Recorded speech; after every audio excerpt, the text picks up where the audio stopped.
Para Campus, Operación Cicatriz. Hoy nos acompaña Benjamín Salmón, emprendedor, ingeniero químico, innovador y ahora es socio director de la empresa Gauss. Benjamín, muchas gracias por venir. Hombre, gracias por la invitación. Al contrario, estamos muy... Y por el café. Está bueno. Muy honrados de tenerte, emocionados. No digas eso. Bueno, también te faltó decir que fui director, bueno, en inglés le dicen publisher, de revistas Disney, con el grupo Outrey. Ah, mira, qué divertido. Queríamos resucitar los cómics. ¿Y tuvieron éxito? No, perdimos como 3 millones. Bueno, ya perdimos. Bueno, el socio principal perdió $3.5 millones y nunca pudimos resucitar al cómic. Ahorita hay un revival, ¿no? Bueno, sí, pero esto era más el cómic de Disney. Es más, puedo decir, tuve el privilegio de haber ido a una convención de editores de revistas Disney, que por cierto en aquel entonces, revistas Disney era la editorial más grande de revistas del mundo mundial. Entonces fuimos a una convención de editores de Disney en Euro Disney y en la noche nos cerraron Disneylandia 2 horas para nosotros. Muy divertido. Oye, y estas... Eso me preparó para mi trabajo en Los Pinos. Y bueno, y lo que te ha preparado para estar encargado de cosas y proyectos tan disímbolos es tu formación como ingeniero químico. Tú sí fuiste a la escuela. Bueno, sí. Estudiaste en la Ibero, pero ingeniería química. Bueno, sí, también. Sí sé lo que es un logaritmo. Y una derivada. Una derivada, sí, el cálculo diferencial. Y sé sumar letras. Oye, eso es lo que nos hace diferentes. Las letras también se suman. Y hablando de sumar, restar y hacer promedios, en el 2010... Gauss, la empresa que encabezas, hizo un estudio. Sí. Que fue un hito, que fue un estudio muy importante. Podríamos decir que quizá en los estudios demoscópicos fue un tipping point. ¿Por qué? Porque pues, no es una encuesta. Digo, ahorita nos explicarás un poquito la metodología. Yo creo que va a haber mucha gente que escuche este podcast que va a estar interesado en saber cuál fue la metodología. Hicieron un estudio cuantitativo, pero también lo complementaron con un estudio cualitativo. No es una etnografía, pero es un estudio que trata de, dentro del marco de la política identitaria, hacer un retrato muy completo de lo que es el mexicano, ¿no? Y ustedes, bueno, hacen una tipología. Hablan de el mexicano nacionalista,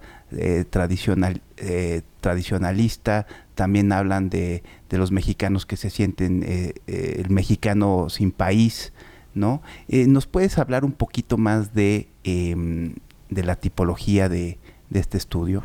Bueno, mira, bueno, en primer lugar, y sí me gustaría mencionarlo, la persona que hizo este estudio en el 2010, bueno, en realidad hizo el estudio, fueron varias personas en el 2010, pero digamos el líder del equipo fue Manuel Rodríguez Wok, que murió hace 3 años, mi socio, junto con Guido Lara, que él es investigador cualitativo, él es fundador y presidente de Lexia Insights, que fue nuestro socio dentro del estudio. Junto con Marco Robles, que se encargó de la parte actuarial, ¿sí? Entonces fueron estas 3 personas. Ahora, esto salió como una iniciativa de Nexos, que dijeron, oye, hay tantas encuestas y sobre todo encuestas electorales, ¿sí? Y las encuestas electorales son un poco como lo típico que nosotros vemos. ¿A quién prefieres? ¿Conoces al candidato? ¿No lo conoces? Si lo conoces, ¿qué opinión tienes de él? Si fueran las elecciones hoy, ¿por quién votarías? Etcétera, ¿sí? ¿Qué piensas que debe ser el gobierno? Aprobación presidencial. Y lo que queríamos hacer era más entender la parte profunda de los mexicanos.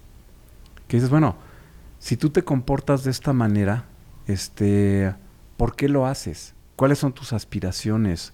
¿Cuáles son tus sueños? ¿Cuáles son tus anhelos? Sobre todo que el estudio fuera más en la parte social, ¿sí? Ahora, lo hicimos en el 2010, bueno, lo hizo la agencia en el 2010, y encontramos nosotros 5 tipos de mexicanos. Los 5 tipos de mexicanos que encontramos en aquel entonces, les pusimos nombres, sobre todo para que fuera más fácil de identificar y sobre todo tratando de ver qué es lo que realmente nos define. Es como decir, bueno, a final de cuentas, los seres humanos generalmente solemos tener algo que nos define. Ahora, este estudio lo llamaron el mexicano, el liberal salvaje. Fue el mexicano hoy, retrato de un liberal salvaje. De acuerdo. Porque lo que encontramos, a final de cuentas, como el hilo conductor es un nombre muy sexy, muy atractivo, o sea... Bueno, fue sexy. Ahorita ser liberal no es tan sexy.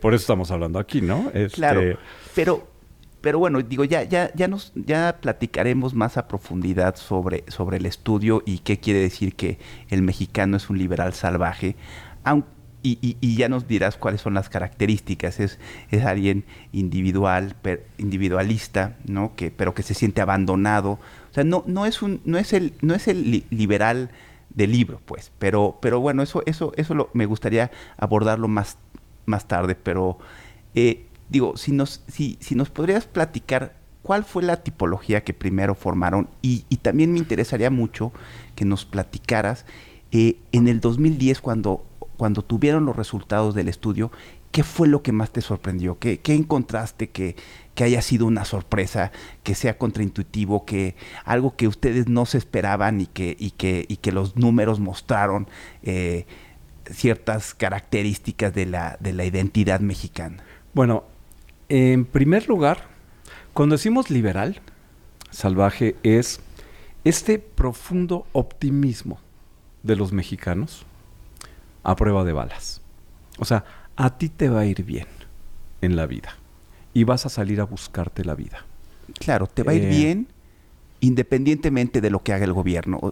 Hay una decepción. Aunque estemos mal, siempre pensamos que vamos a estar bien. Un poco como la canción de Chava Flores, ¿sí? ¿Por qué? Claro. Porque nos vamos a sacar la lotería. Y además... Pero eso es diferente, porque el mexicano puede... Pero es una realidad, pero vas a ganar el melate tarde o temprano. Sí, pero entonces ahí ya no es liberal, es solamente optimista. Es decir, es muy diferente que el mexicano se levante todos los días con el anhelo de sacarse la lotería, a decir, bueno... seguimos comprando los billetes de lotería y el melate. Soy mexicano, soy individualista, creo en el mérito. Mi trabajo es lo que me va a permitir, ya sea tener un mayor ingreso, abandonar las filas de la pobreza. Como que de leer el estudio, a mí la impresión que me queda es el individual, el mexicano, el liberal salvaje, es alguien que está decepcionado del desempeño del gobierno, que se siente abandonado y que cree que su trabajo es lo único, su trabajo individual y su esfuerzo individual es lo único que lo puede sacar, ya sea de la pobreza, o es el único que lo puede hacer estar mejor. A ver, hay un punto que es importante. Cuando dices se siente abandonado por los gobernantes. O decepcionado por el... Decepcionado por el gobierno. Porque a final de cuentas, para mí, mi patria es mi familia. Que dices, esta solidaridad que nos hemos organizado nosotros a nivel de colectivo, se da en las grandes tragedias y es algo que está documentado. Pero una vez que el polvo se asienta, pues regresamos a nuestros hábitos normales de cerrar el paso a alguien porque yo tengo prisa, no ceder el espacio, el asiento, aunque estés en el metrobús y veas una mujer embarazada, es cada quien para su santo. Jorge Castañeda, en el libro El Mexicano Hoy, lo definía muy bien. Uh-huh. Somos el país del rotoplas. Cada quien quiere su tinaco y su agua.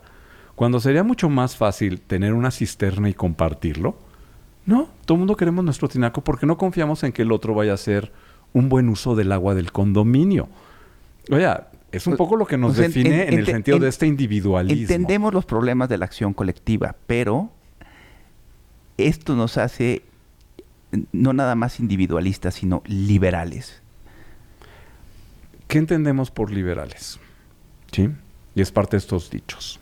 A mí no me den, nomás pónganme donde haya. Y yo me encargo. ¿Sí?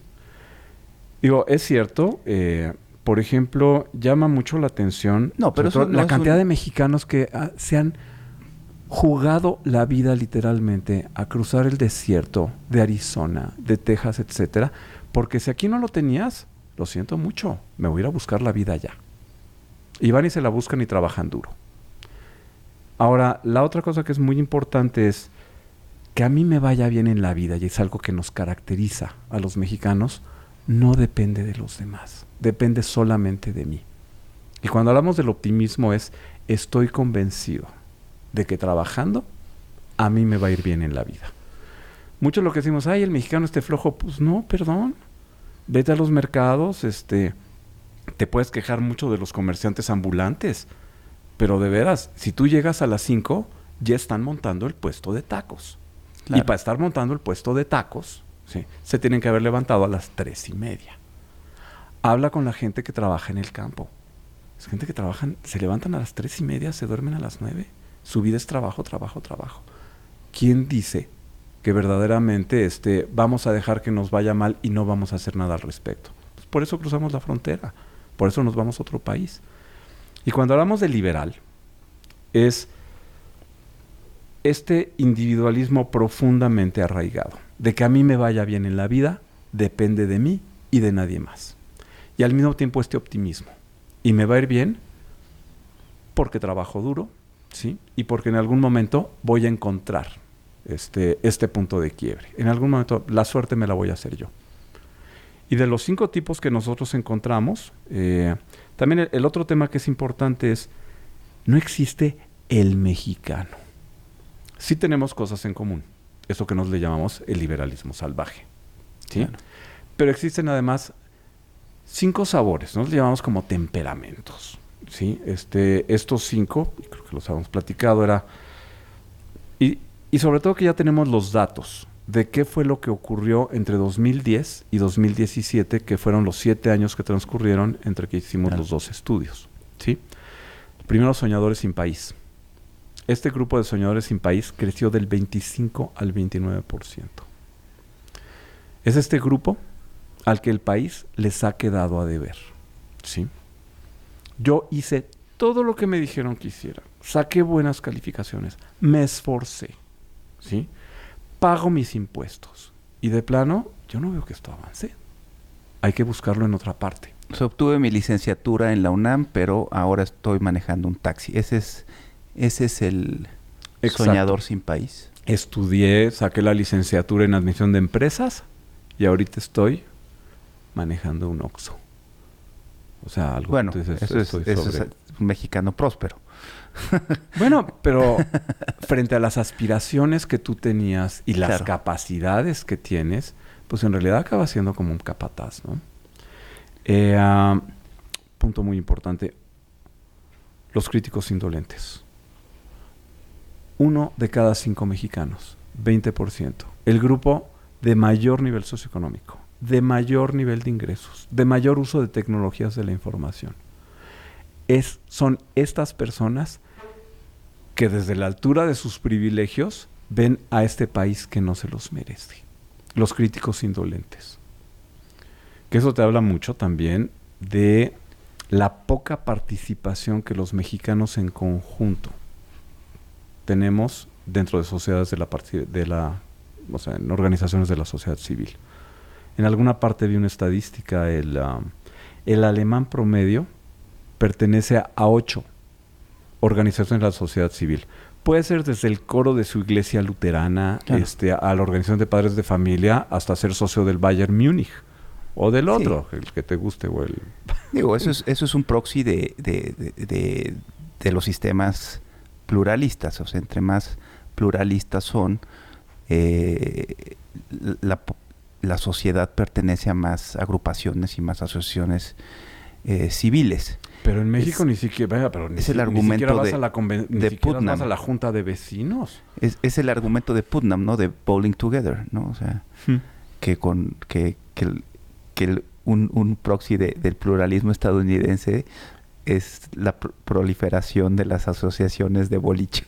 No, entonces, bueno, pero digo, pero por alguna parte se empieza, ¿no? Digo, Alemania es una sociedad democrática mucho más añeja que la nuestra. Nosotros, pues, pero no además tenemos más de 10,000 años de fundados. Bueno, tenemos 10,000 años de fundados, pero de esos 10,000 años, pues son bien poquitos años los que hemos vivido en sistemas plurales y democráticos y liberales. Bueno, tienes razón, pero vaya, aún siendo profundamente católicos, me extraña que ni siquiera vayamos a cantar al coro. Sí. Por lo menos, claro. A la estudiantina de la iglesia, Hay estudios que muestran que hay un pico en la formación de asociaciones no gubernamentales y del tipo que estás platicando a partir del 88. ¿En México? Sí, cuando yo creo que... Bueno, sí, 88 y 90... No, más bien a partir del 97, que es cuando México tiene por primera vez un gobierno dividido. Entonces, argumentan que hay una relación causal entre el pluralismo y la formación de este tipo de agrupaciones, de asociaciones. Es interesante. Pues habría que checar, bueno, ¿habrá causalidad? ¿O será otra cosa? Más bien, ¿qué te diré? Surgen los videos en línea y empieza el auge del videojuego y entonces preferimos pasarle tiempo. Esto es previo. Preferimos pasarle tiempo a la pantalla. No sé, yo creo que en 98 ya existían los primeros juegos de rol. Igual incipientes. Probablemente no eran wargames. Pero también hay que ver mucho el tema del entretenimiento en línea y el dedicarle tanto tiempo. A ver televisión, video, pues no te queda mucho tiempo para andárselo dedicando a interacciones en vivo, ¿no? Claro. Habría que... De alguna manera esas cosas nos afectan. Pero nos estamos desviando un poco del tema. Nos estamos desviando un poco del tema. Pero bueno, así son las tertulias. Lo que sería interesante que nos platicaras es... Cuando hicieron este primer estudio en 2010... ¿Qué sorpresas se encontraron? El individualismo de los mexicanos. Lo que le llamamos el liberalismo. O sea, ese es uno. O sea, esta aspiración que nosotros teníamos. ¿Y esto cómo se fue transformando o mutando al segundo estudio que hicieron en el que fue 2017? Mira, en realidad lo que queríamos ver, ¿qué pasó en estos 7 años, desde el 2010 hasta el 2017? ¿Qué fue lo que pasó? Eso creo que es muy interesante. O sea, 2010, acabamos de pasar la crisis económica de todo el tema de los bonos chatarra sobre vivienda del sexenio de Calderón. La inseguridad se salió de control. Entonces, bueno, ¿qué ha pasado en este periodo? La otra. Entramos nosotros a lo que, pues Guido Lara, uno de los participantes en el estudio, le llamó el regreso derrotado a la normalidad, la restauración priista, y después la tremenda desilusión que significó el regreso del PRI. Digo, presidente con niveles de aprobación, llegó hasta el 18%, bajísimo. Algo jamás visto desde que se registraban la aprobación, ¿no? Es correcto, 13%. Yo llegué a ver hasta 18. Había otros de 13. Pero sí, bueno. y creo que hubo encuestas que in the single digits, nada más que no se publicaron. Bueno, lo dudo. Lo que sí es cierto es que ni siquiera los priistas de pura cepa aprobaban el trabajo del presidente, ¿sí? Entonces, sí, bueno, ¿y qué ha pasado en esto? Porque también la otra, ves el aumento en la penetración de los celulares, los juegos de video, el streaming, los contenidos, por otra de los cambios en el mercado de trabajo, mucho más metidos en la parte de la tecnología. parte de lo que ha pasado con los jóvenes, que si tú quieres en este espíritu de liberal salvaje, tener un trabajo estable en una compañía ya no es tan atractivo como ser pequeño empresario, tener tu startup, ¿no? Claro. ¿Cómo te diré? Los grandes héroes, que parte de lo que veíamos en algunos estudios. Las personas más admiradas hace 5 años eran Bill Gates, por encima de Jesucristo. Claro. Y ahorita debe ser Mark Zuckerberg, ¿no? Ves los cambios económicos. Ahorita las empresas más grandes son las tecnológicas, ¿no? El Big Five. Y Entonces, ¿y qué ha pasado con nosotros? Entonces, bueno, vamos a actualizarlo. Lo que encontramos y que nos sorprendió en el 2017, pensábamos nosotros que íbamos a encontrar otro tipo de grupos. O sea, es decir, de los 5 segmentos que nosotros encontramos, vamos a encontrar otros. Seguramente han aparecido nuevos grupos. A final de cuentas, encontramos los mismos 5 grupos. Lo cual de alguna nos dijo, bueno, parece que el estudio del 2010 funcionó bien. Con todo y que metimos otros reactivos, otro tipo de preguntas. Por ejemplo, en el sentido de qué tipo de sociedad somos. En esto que propone Miguel Basáñez. Uh-huh. O sea, hay culturas basadas en el estatus, orientados en el tener cosas. Un poco los europeos, los gringos, son de esta cultura, de este tipo de cultura, de valores. Tenemos las culturas dedicadas más al juego, donde lo que importa es pasársela bien, ¿sí? Quizás los italianos son mucho de este sentido, los coreanos creo que solían ser así. Uh-huh. Últimamente ya cambiaron a estatus, lo cual habla de que se pueden dar las transformaciones culturales. Y después esas culturas basadas en el honor, que generalmente caen más en el tema de los países árabes, ¿no? El respeto al Dios, la jerarquía, etcétera, ¿sí? Vengo a matarte porque miraste a mi hermana. ¿A los japoneses? Estas culturas del honor. Sí, la cultura tradicional japonesa. Estoy seguro de que los japoneses tampoco son una cultura tan homogénea como pensamos nosotros que existen, ¿no? De hecho, ves los libros de Murakami y te quedas como que, ¿y esto qué es, no? Claro. La dieta, lo que comen, cómo viven, etcétera. Bueno, pues los libros de Mishima, ¿no? Mishima pues se prendió fuego. Bueno, Mishima sí, definitivamente era la cultura del honor, pero yo creo que Murakami es un poco más... retrata más una cultura más hedonista. Murakami es más azotado que otra cosa. Que lo de Mishima. Mishima, Dios Digo, santo, Murakami escribe un libro que se llama de lo que hablo cuando corro, ¿no? Entonces, pues eso es otro tipo de japonés, pienso ¿no? Cuando corro. Bueno, sí, pero vive en Estados Unidos. Pero creo que sí es profunda. Escribe en japonés. En fin, bueno, volviendo al tema, lo que encontramos nosotros es que sí cambian las proporciones. Por ejemplo, algo que llama muchísimo la atención, de lo que estaba comentando, veíamos Soñadores sin País, los críticos indolentes, que son estas élites que de plano poco comprometidas con el país. Tenemos los optimistas sobre el futuro, que nosotros pensamos que habían subido. Y resulta que están exactamente en el mismo nivel. Claro. 15% de la población.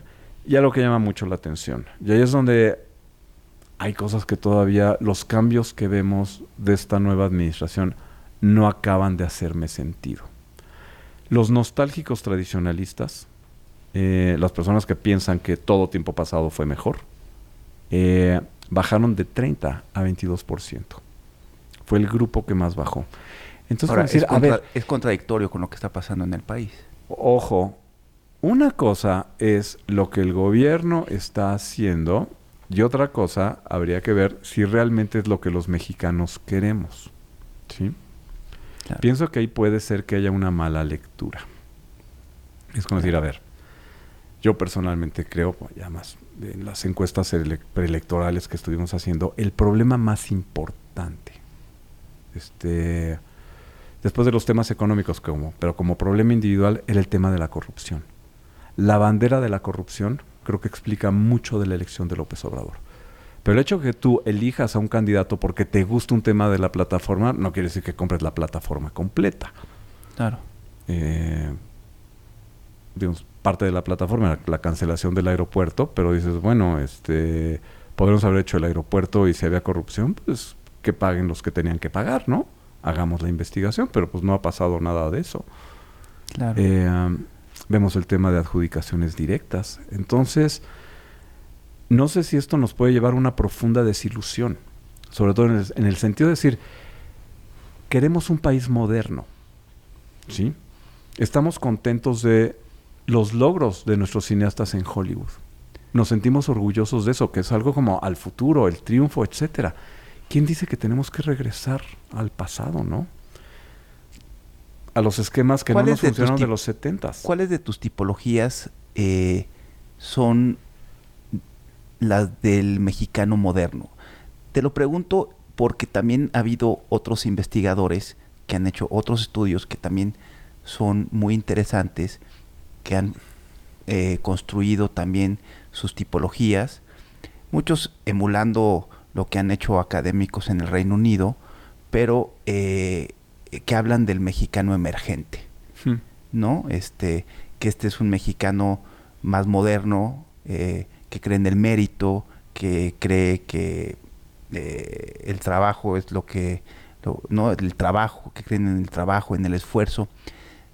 De las 4 o 5 tipologías que ustedes generaron, ¿cuáles pondrías tú en ese espacio de un mexicano más moderno? ¿Cuáles de los que ustedes de lo que ustedes midieron lo podrías meter ahí?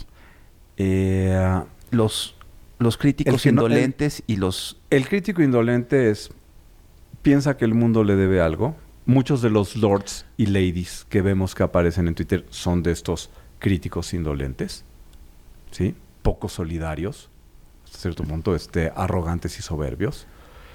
Tenemos los optimistas sobre el futuro. O sea, la verdad, nosotros vemos toda la gente que está trabajando en todos los espacios estos de coworking, que están desarrollando sus propias apps, que le trabajan como loquitos, o sea, ojalá dijera que trabajan de sol a sol, trabajarían poco. Se levantan a las 5 de la mañana, se duermen a las 11, todo el tiempo están pensando en cómo conseguir el financiamiento, pero que arranque su aplicación, que desarrollan sistemas donde yo te recojo la ropa, te la lavo y te la entrego, creo que eso lo hacen en Hong Kong, ¿no? Sí. ¿Dónde entraría ese mexicano, el que esté en el WeWork de Montes Urales y que llega a las 5 de la mañana y se va? Son los optimistas sobre el futuro. Esos son los optimistas sobre el futuro. Sí, o sea, y además es ¿qué porcentaje de la población mexicana? 15%. El 15%. Se estima más o menos que uno de cada 10 negocios que arrancan puede llegar al tercer año. Y a pesar de todo, estos cuates siguen trabajando. Y si no les funciona el primero, van sobre el segundo. Y si no van al segundo, al tercero. Y también tenemos un poco, está el tema del programa de Shark Tank. Ajá, sí. ¿Cómo se llama? Bueno, lo ven. Shark Tank, de los tiburones. Sí, el de los tiburones. Sí. De emprendedurismo. De emprendedurismo y sobre todo para ver cuáles son las lecciones, cómo lo practicas, cómo practicas tu elevator pitch. O sea, cómo te puedes ir en 30 segundos de qué se trata mi proyecto. Claro. Y ojo, esto está en el esquema, es en el nivel alto de la escala social. Digamos, es la gente altísimo. Que tuvo la suerte que tuvo de ir a la universidad, está bien conectado, de alguna manera puede conseguir fuentes de capital y puede ser que sus parientes o por lo menos sus amigos le pueden dar acceso a capitalistas de riesgo. Pero al otro extremo tenemos los inconformes autosuficientes. Es el otro extremo de la escala. Gente de escolaridad muy baja. Muchas veces terminaron la secundaria o si acaso preparatoria trunca, tuvieron que abandonar porque la familia no podía seguirles pagando, porque tenían que ir a ayudar a la familia en el puesto ambulante o en el puesto de alimentos o trabajaban como garroteros en la fondita, A nivel rural fue, pues mira, necesitamos que ya nos ayudes aquí con el campo, Esto es lo que le llaman los inconformes autosuficientes. Es el grupo que tiene más confianza en ellos mismos. A la pregunta, ¿de quién depende más que usted le vaya más bien en la vida? ¿De la situación y de los demás o de usted mismo? 91% dijo que de ellos mismos. Ojo. Y esta confianza en ellos mismos va de la mano de una concepción liberal. A ver, este es un tema muy delicado. Porque nos empezamos a preguntarnos, ¿y quiénes son estas personas? O sea, ¿dónde están? ¿A qué se dedican? Bien, es todo el comercio informal y el comercio ilegal. ¿Quiénes venden las grapas? ¿Sí? Ahorita que descubrimos el tamaño del negocio Sí, porque no por... del robo de combustibles, mal llamado huachicol, Claro. que dices, y vemos todas las redes a final de cuentas, eran redes organizadas, desde las personas que hacían el agujero en el poliducto, que no es un tema trivial. No, o sea, no, claro. porque va en alta presión, o sea, necesitas saber Sí, cómo lo vas a hacer. Bueno, tienes que tener información primero. Se sospecha, no hay evidencia, de que había gente dentro No, que les ayudaba a esto. Tiene que haber, de otra manera no sabes. Tienes que bajar la presión, en ese momento lo haces, sube la presión, y entonces, bueno, pero ¿cómo empiezas a sacar los miles de litros que vas a sacar? Después de que los sacas, ¿cómo los vendes? Entonces, forzosamente tienes que ir a las gasolineras o tienes que tener los puestos, etcétera, tienes que tener tu red de distribución. Vaya, a final de cuentas, es crimen organizado. No, por supuesto. ¿Quién vende las grapas en las escuelas? Sobre todo que nosotros hemos pasado ya de ser un país que esa era... es la pregunta, porque no necesariamente el que operes al margen de la ley te hace un liberal.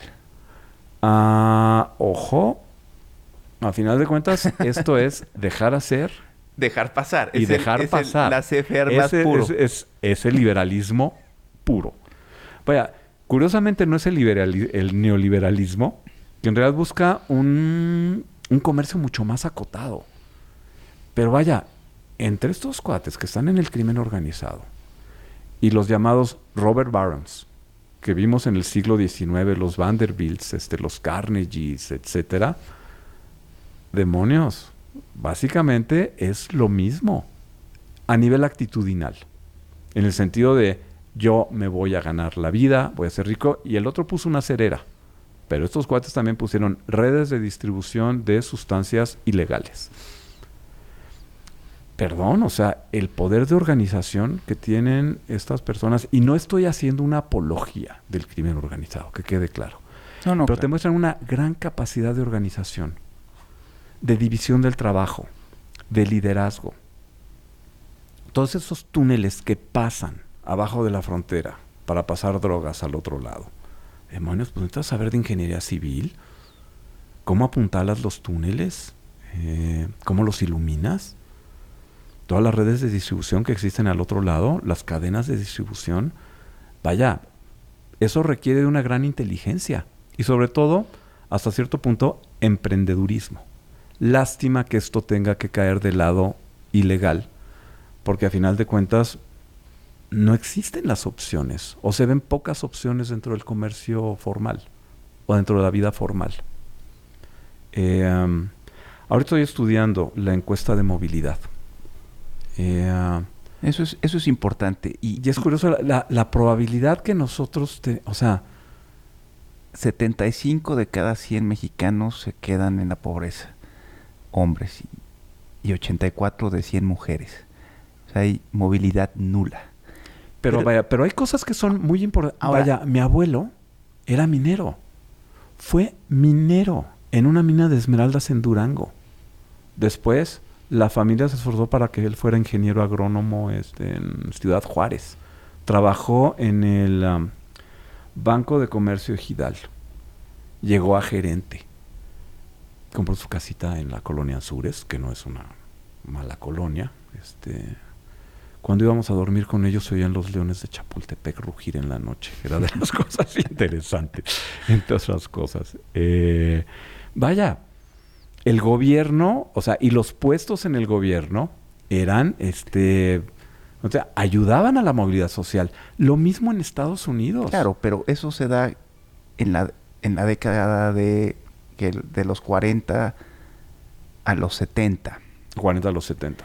Ahora estamos viendo que la generación, por ejemplo, de los millennials, que también es algo que tú te has puesto a estudiar, pues son generaciones que van a vivir peor que sus padres y que sus abuelos.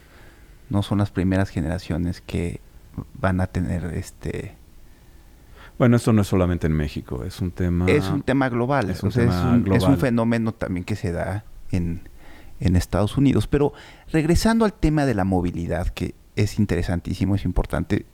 Vivimos en un país casi con cero movilidad social. Ahorita, no en el pasado.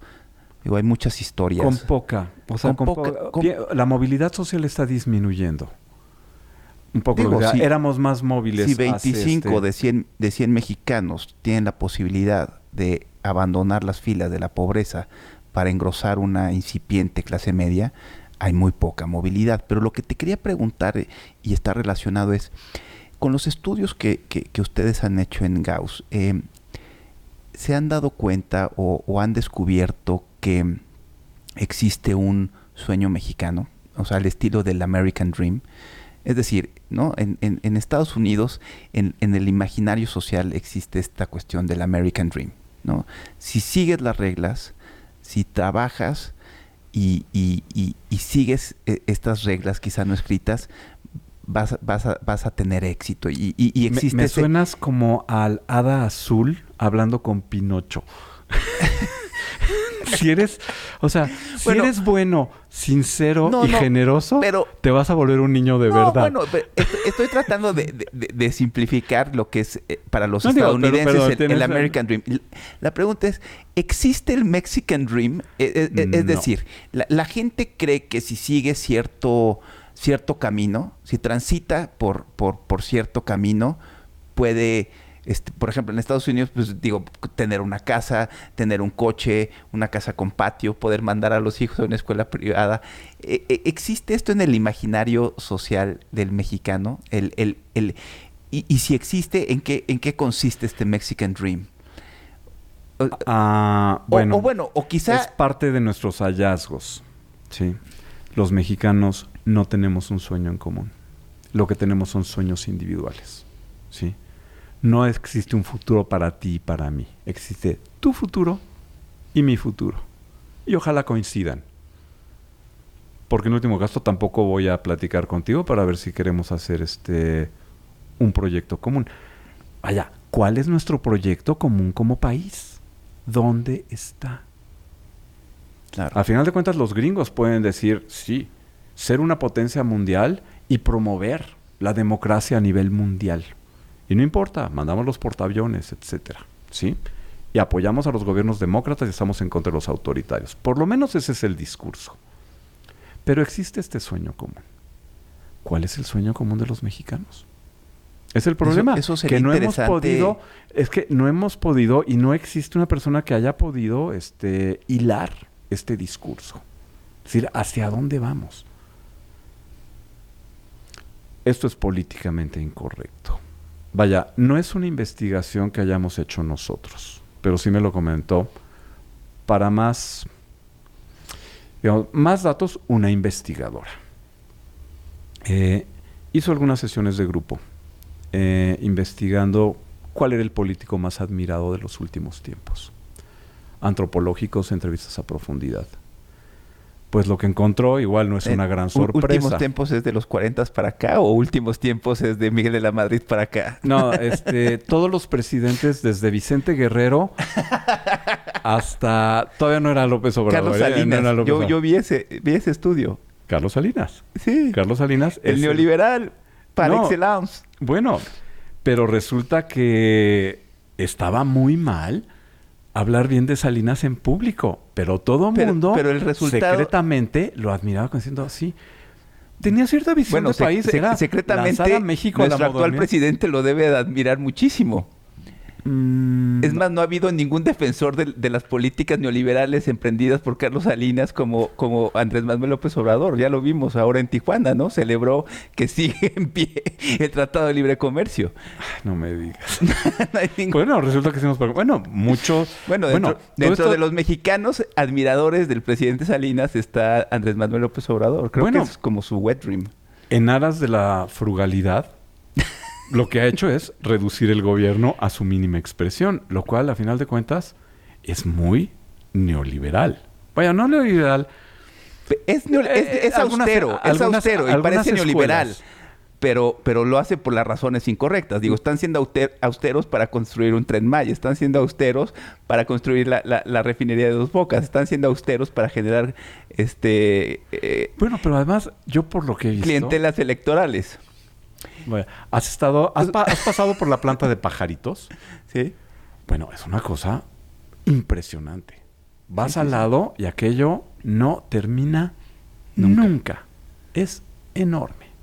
Vaya, es un complejo de otro nivel. Tardamos años en Claro. hacerlo. Entonces, Dos Pero lo Bocas que yo- va a ser lo que yo- chiquito.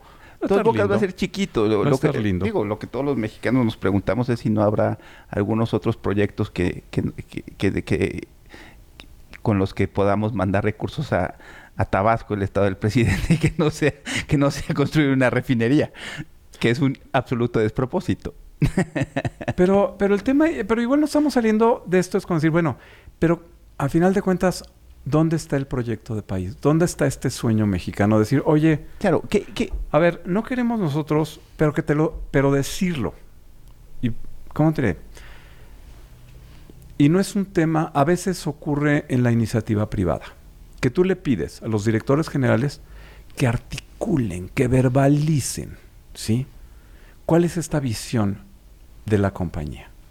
Y quiero que sea un tipo de compañía así. Y este es el tipo de clientes que queremos.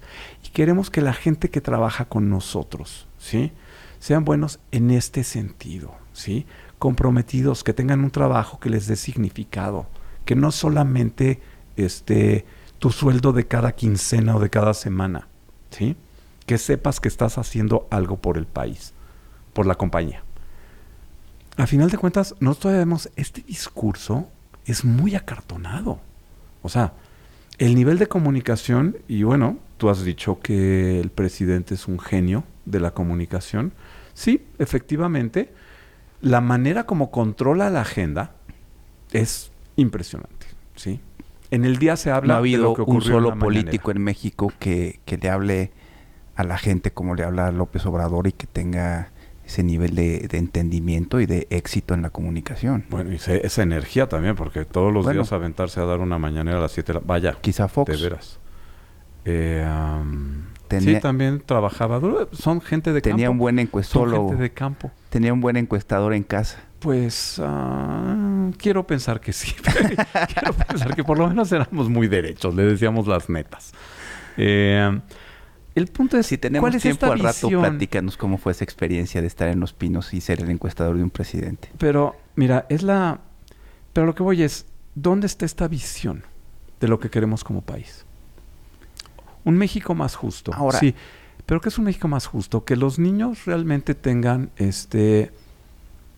derecho a oportunidades. Es decir, que no importa, un niño cuando entra a la primaria, no importa si tú vas a una escuela pública o vas a una escuela privada, claro, sabemos que por lo menos tienes las mismas oportunidades. Pues vemos los recortes a CONACYT. ese es el sueño escandinavo. ¿Qué es esto? Digo, cualquier niño que entre a primero de primaria tiene las mismas oportunidades.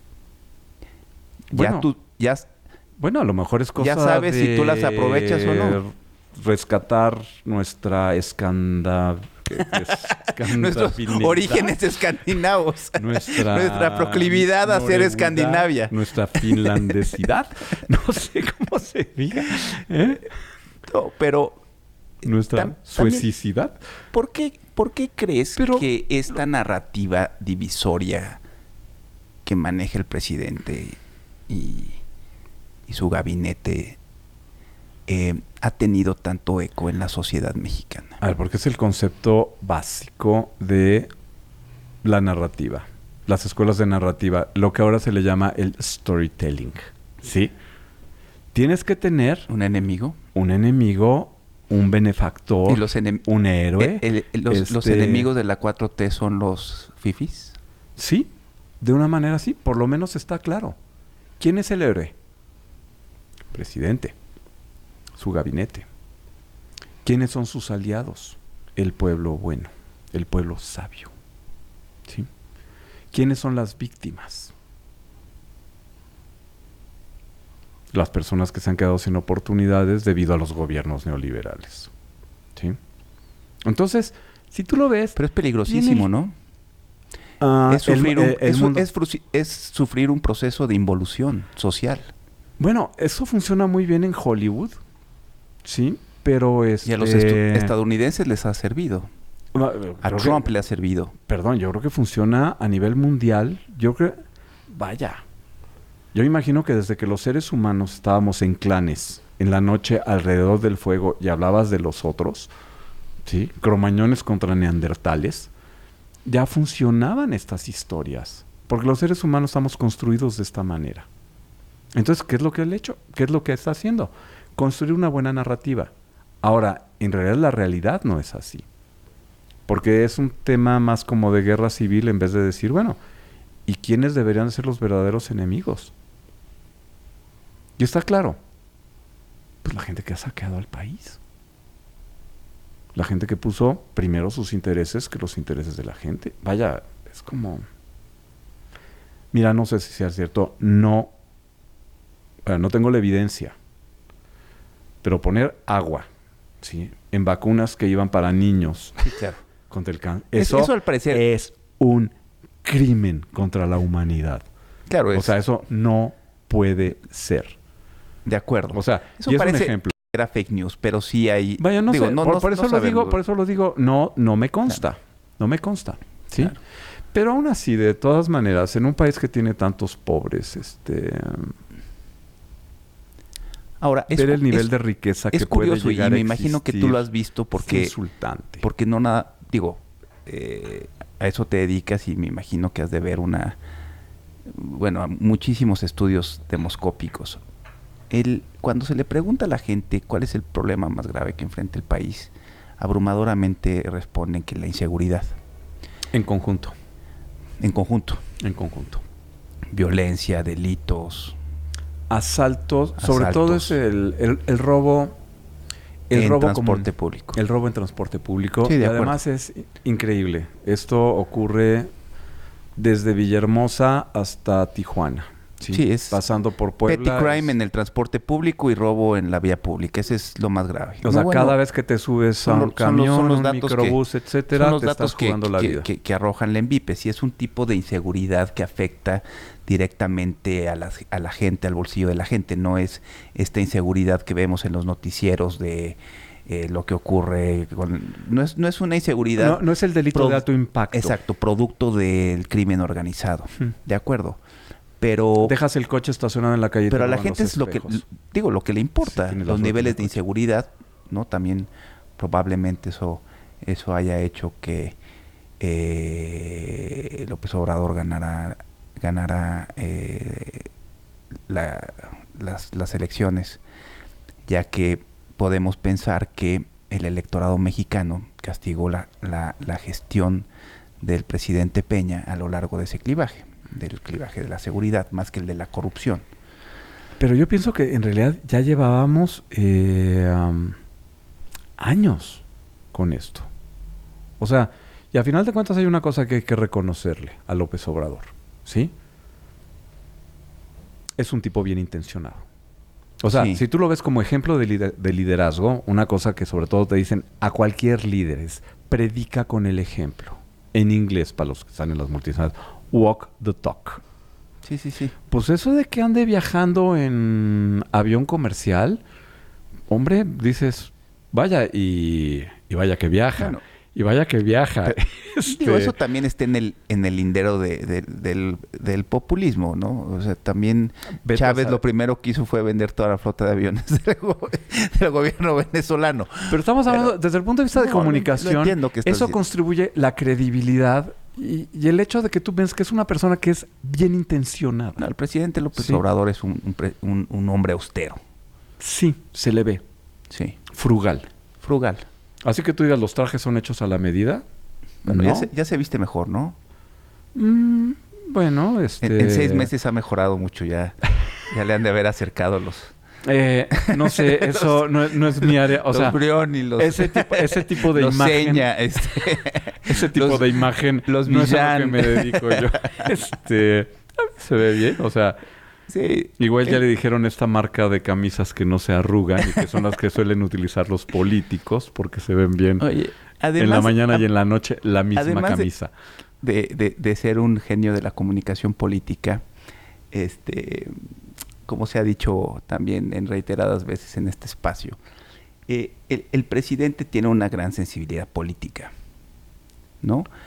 Ahora, la pregunta es a un encuestador, a alguien que sabe de estudios demoscópicos. Mira.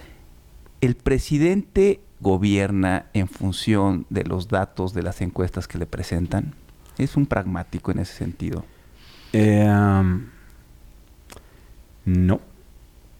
O sea, bueno, es un presidente que puede tomar medidas antipopulares en aras de cumplir, por ejemplo, promesas de campaña, apegarse a cierta ideología. ¿Escucha y ve encuestas? ¿Les hace caso? ¿López Obrador? Sí. No lo sé. No lo sé. Honestamente, que tienen encuestas, sí tienen encuestas. En todo el tema de la campaña, tenía un buen equipo de encuestadores, hacían sesiones de grupo para probar reactivos y la manera como tenía que comportarse en el debate. Y por lo que yo sé, les hacía caso. Porque muchas veces era así como decir, a ver, mira, vas en primer lugar. ¿Por qué tendrías tú que engancharte en algún debate? Claro. Y lo manejaba todo. El sentido del humor, vaya, ¿cómo lo manejó? ¿Cómo descalificado de repente? Bueno, ahí porque también cuidado con la cartera. ¿Qué manera de decir, oye, no soy corrupto y ustedes si tienen... Vaya, podemos sospechar de esto. Te voy a decir, nosotros en la encuesta en la que hicimos para el Liberal Salvaje, preguntamos, y esto es literal, en las campañas presidenciales siempre se hacen muchas promesas. Imagínese que solo una, y nada más que una de esas promesas, pudiera convertirse en realidad. ¿Qué promesa le gustaría que se convirtiera en realidad? Número 1, que la corrupción no exista. Cárcel a los corruptos, 11%. Generar más empleos, 10%. Más seguridad, 7%. Aumento de sueldo, 7%, que esto nos lleva un poco más al tema económico. Apoyo en educación, mejorar la educación en las escuelas, 5%. Apoyo a los más necesitados, ayuda a los pobres, 5%. Cambio económico, mejorar la economía. Poco ya empezamos a ver que en conjunto empieza la economía. Terminar con la violencia, 4%. No aumentar costos, que es control de la inflación, 3%. Apoyos en salud, 3%. Programas para adultos mayores, pensiones, 3%. Servicios públicos, más servicios, carreteras pavimentadas, etcétera. Después vemos otras promesas ya sin dar porcentajes. Acabar con la delincuencia, que cumplan, que el país cambie, apoyo a jóvenes, apoyo en general, honestidad, que esta se la podemos sumar a corrupción, ¿sí? Más becas, apoyo a estudiantes, repartir riquezas de políticos, etcétera. A final de cuentas, si hubiera sido una y solo una promesa, 1 de cada 10 mexicanos hubiera dicho que la corrupción no exista. Yeah. Era corrupción y esa fue la bandera. Ahora, hay otras cosas, ¿no? Entonces, a final de cuentas, es un portafolio complejo. Si tienes hijos en la escuela, ¿qué es lo que quieres? Educación. Si tienes problemas de salud, ¿qué quieres? Salud. El gobierno también como proveedor de servicios, ¿no? Que siento que es algo que a lo mejor no se ha visto. La gente tiene derecho a servicios públicos de buena calidad. No todo es la parte política electoral. También es el trabajo fuerte del gobierno. Claro. Entonces decir, bueno, y en este sentido, ¿cómo esté? Ahora, si le hace o no le hace caso a las encuestas, también por otra parte, es una persona que está en contacto con el pueblo. Algo debe de saber. Si tú es un poco como de Dickens, ¿no? Príncipe y mendigo, no me extrañaría que se fuera a dar la vuelta por ahí. Sí, de acuerdo. O sea, de Palacio Nacional, además de Palacio Nacional, hay mucho más que ver que en Los Pinos, porque lo de Los Pinos no hay mucho que ver. Creo que el feeling lo tiene. El feeling lo tiene. De acuerdo. ¿Cuál es el porcentaje de los mexicanos que viven en esta nostalgia del pasado? ¿Un 20%? Este grupo, curiosamente, fue el que disminuyó más.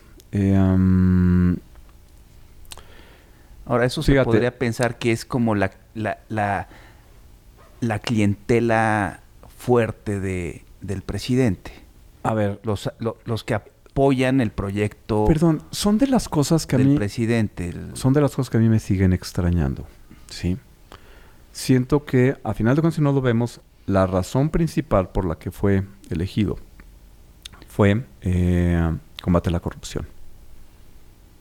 Esa era la gran expectativa, ¿sí? Y las otras cosas, decir, bueno, las plataformas electorales suelen ser temas muy complejos. Tienes muchas promesas y además son diferentes promesas para cada tipo de elector. Y además así se manejan las campañas. A las mujeres con niños, promételes esto. A los adultos mayores, promételes esto. Las campañas modernas se ve que están basadas en mujeres, por ejemplo. O sea, sí se pueden ver como que son rasgos de pragmatismo electoral puro. Quiénes son los que votan, también, ¿no? ¿Quiénes son los que son más fáciles de movilizar? Claro, pero si tú ves las campañas, pues están muy enfocadas, por ejemplo, a los adultos mayores. Porque es uno de los grupos que más asiste a las urnas. Ojo. También es un fenómeno que ocurre en Estados Unidos. Tienen que ser movilizados. Sí. No son las personas que van por su propio pie.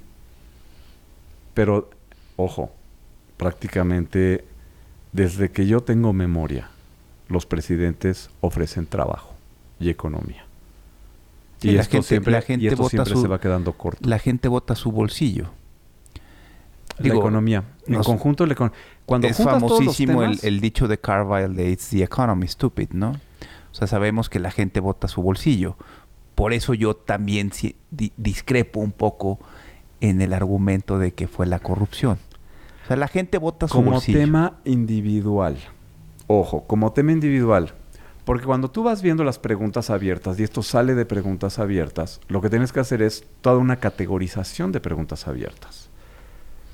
En ese tipo de temas, sobre todo en las encuestas, el primer corte, sobre todo en términos de cuáles son los problemas que más te preocupas, acabas tú separándolo en temas de seguridad, temas sociales, temas económicos. Entonces, todo lo que te dicen mejores sueldos, control de la inflación, trabajos más estables, pues todo lo vas metiendo al clúster económico. Exacto. Generalmente el grupo económico siempre es mayor que el grupo de seguridad. Porque además, generalmente se ven interrelacionados. Si hubiera trabajos, la gente no tendría que robar. Claro. Entonces, es la manera como lo explicas. Y la otra también me llega a mí. O sea, es lo que... Cuando tú le dices esto, ¿qué es lo que a ti te quita el sueño en la noche? Ya no hablemos de los problemas del país. ¿A ti qué te quita el sueño? La falta de dinero, llegar a la quincena. Y una cosa que es muy importante, aquí lo vimos. Casi un 40-45% de la población está endeudada. Y sienten que las 45% deudas son una carga muy pesada. Y en el sistema tradicional, es decir, con bancos o en el Electra o sea, con las tandas, con los primos, porque o sea, la mitad de la población está endeudada. Sí. Básicamente. Y muchas veces no es no es en la banca tradicional. En algunos casos puede ser con tarjetas, que ya te excediste en las tarjetas y ya estás llegando a tus límites de pago, ¿sí? Pero también puede ser con los vecinos, los primos, los hermanos, la familia. Y empiezas a sentir que esto ya es una carga pesada. Claro. Las tasas de interés, ¿sí? Entonces, sobre la pregunta que me hacías, y esto es interesante, en el 2010, el grupo más grande de la población que nos encontramos fueron los nostálgicos tradicionalistas, 30%. 30%. Los soñadores sin país eran el 25%. Estos dos grupos en conjunto eran el 55% de los mexicanos. 7 años después, los soñadores sin país suben de 25 a 29 y los nostálgicos tradicionalistas bajan de 30 a 22. Ahorita el grupo más grande que tenemos en la población son los soñadores sin país. Que este grupo que dices, la verdad, si nosotros, porque además lo preguntamos, ¿qué es lo que caracteriza estos grupos? Son los optimistas a los que el Estado mexicano les ha fallado. Ese es el soñador sin país. No cumpliste tu promesa. ¿Sí? O sea, siguen siendo optimistas, pero les ha fallado el Estado mexicano. Sí, han buscado el apoyo del país y no lo han encontrado. Ante la pregunta, ¿México le queda a deber a sus ciudadanos o los ciudadanos le quedamos a deber a México? Ellos piensan que México le queda a deber a los ciudadanos. Pues yo he hecho lo que a mí me tocaba, cumplí mi parte del contrato y el país no lo hizo. Pero ojo, lo que llama mucho la atención es... Esto es gente que tiene una visión más estatista de lo que debe de ser el gobierno, es decir, son los que esperan educación por parte del Estado, servicios de salud, programas sociales. Son los que menos confían en su capacidad para cambiar su propia vida. Piensan que les vaya bien depende un poco más de los demás. Pero estos son los menos liberales en estricto sensu. A ver, ojo, las diferencias que existen en los segmentos son de grado. Por ejemplo, cuando dices, tú puedes cambiar tu propia vida, 90% de estas personas pensaban que pueden cambiar su propia vida, y ahorita es solo el 83%. Todavía es una proporción muy alta. O sea, cuando nos hacemos estas distinciones, es decir, en general los mexicanos pensamos que tenemos la capacidad para cambiar nuestra propia vida. Ahora, ¿qué tanto depende de mí o qué tanto depende de los demás? Este grupo de soñadores sin país sienten que dependen más de los demás que de ellos mismos. Mira, es que estas personas que te comentaba yo, los inconformes indolentes, que dices, yo voy a conseguir mis objetivos en la vida pasando sobre quien tenga que pasar. O sea, no me importa, haré lo que tenga que hacer. ¿Sí? Ya. Entonces, lo que tienen los inconformes indolentes es un optimismo y una seguridad en ellos mismos a prueba de balas. Que además, curiosamente, es algo que caracteriza a los mexicanos. En general solemos ser de talante optimista. De acuerdo. Pase lo que pase. O sea, es como decir, en esta confianza en nosotros mismos, en nuestra capacidad para salir adelante por nosotros mismos que caracteriza a los mexicanos, hay grupos que lo sienten menos que otros. Y es lo que establece las diferencias entre los grupos. Benjamín, ya para terminar, platícanos, ¿cuál es la experiencia de ser un encuestador para un presidente de la República? Mira, y esto lo digo a nivel, Yo sé que es algo más personal. En realidad, yo venía más de la iniciativa privada y haciendo investigación de mercados, ¿sí? Lo primero que sentí fue una enorme responsabilidad. O sea, en el sentido de decir, aquí no vas a tomar decisiones, y no es minimizarlo, ¿no? Perdón, no es como decir, oye, ¿tú piensas que vaya a funcionar el sabor maracuyá de esta gelatina? No, aquí estás hablando de decir, oye, sí, deberíamos dedicarle más dinero a armar al ejército o a la policía. Entonces es como decir, oye, los estudios demoscópicos, cuando tú estás haciendo la evaluación de la pobreza, y decir, a ver, ¿cuántas familias en México están abajo de la línea de pobreza? Ya en pobreza de... Pobreza extrema. Pobreza extrema. Dices, si tú te equivocas, ¿sí? Y la asignación del presupuesto se va a hacer con base de eso, en eso. Y no, o sea, ¿cómo te diré? Claro, tus aciertos u omisiones tienen un impacto directo en la vida de las gentes. Puedes dejar a personas sin comer, si eso fuera el caso. El presidente va a tomar decisiones sobre qué va a ser el discurso. ¿Va a enfatizar el tema de seguridad o va a enfatizar los temas sociales? Entonces, pues mira, ocurrió cuando se rumoraba que la esposa del presidente tenía aspiraciones presidenciales, pues nos hicimos investigación y además pedida por el equipo. Y lo que vimos fue que era súper popular. Pues, en primer lugar... Como 70%, ¿no? Vaya, hay personas que pueden pensar que esto es frívolo, pero no, el liderazgo es un tema de Estado, ¿sí? Y pensar que dices, era la imagen personal, pues lo que pasó fue que esto le estaba haciendo mucho daño al presidente. Y fue como decir, oye, nosotros no votamos por ella, votamos por él. ¿Por qué se deja influir tanto? ¿Sí? Él es el que tiene que ser... Con base en esto, bajaron un poco ya la presencia de la esposa en temas públicos. Curiosamente, encontramos nosotros que la hija, sobre todo era Cristina, había sido muy cercana al presidente, había sido como el papel de primera dama. Sí, claro. Se casa y desaparece del mapa. Esto era la Cenicienta. Claro, la madrastra la exilió, lo cual se veía muy mal tanto para ella como para el presidente, porque se veía como muy débil, como la traición a la hija. Entonces, como decir, oye, pues no sería malo que regresara. Ahora, no nos hicieron caso. Vaya, en algunas sí y en otras no. Entonces te puedo decir, sí es de tremenda responsabilidad. También hay una cosa, mucha gente dice, oye, había mucha grilla en Los Pinos.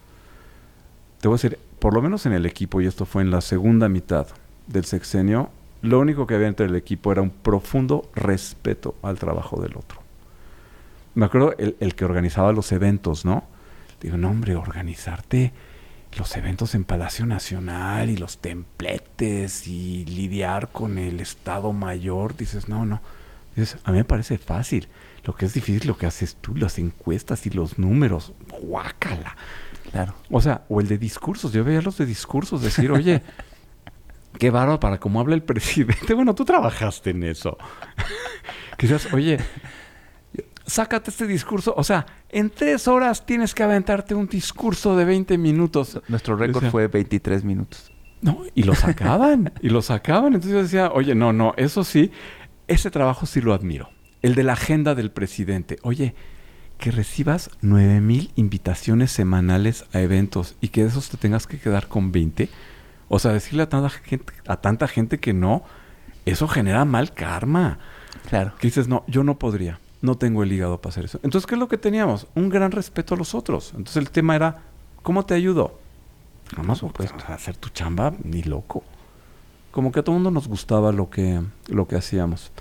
Y la parte importante, sobre todo, es decir, bueno, por lo menos, de alguna manera,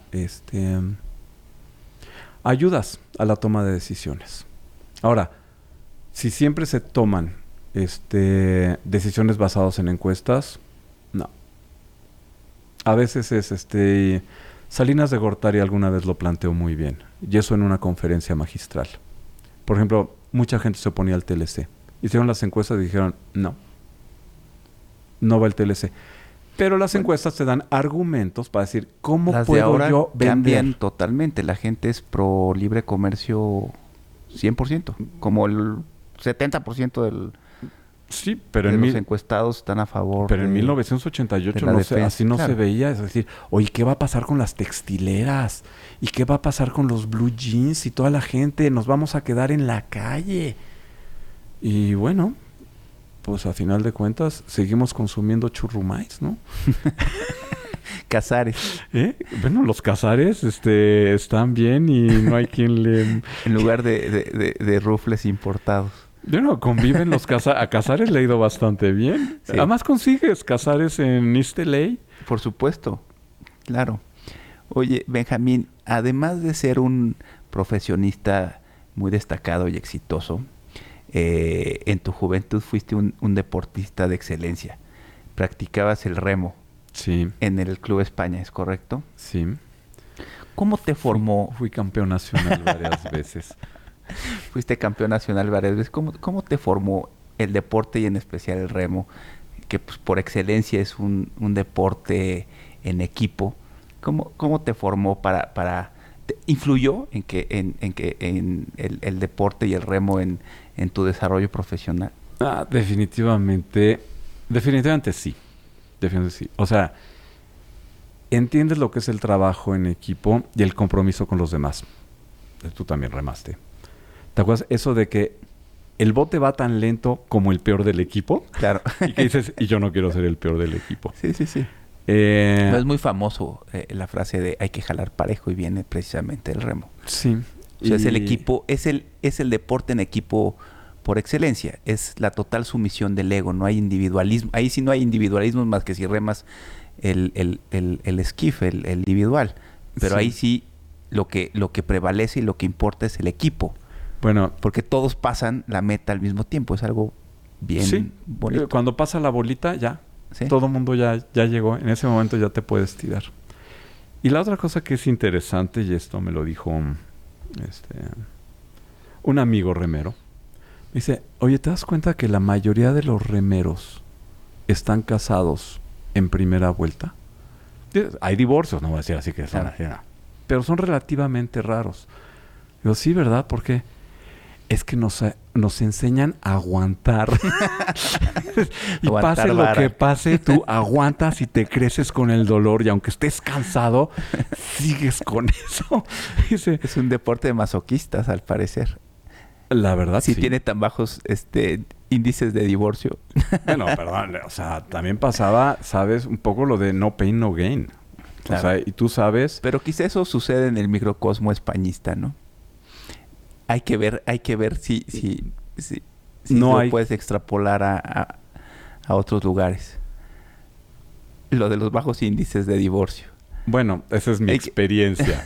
Bueno, y no sé si es cierto, pero lo que es Hay que cierto es que nos contrastarlo volvemos bien Hay aguantadores. que contrastarlo versus los remeros estadounidenses, por ejemplo. Los remeros europeos. Habría que hacer el estudio.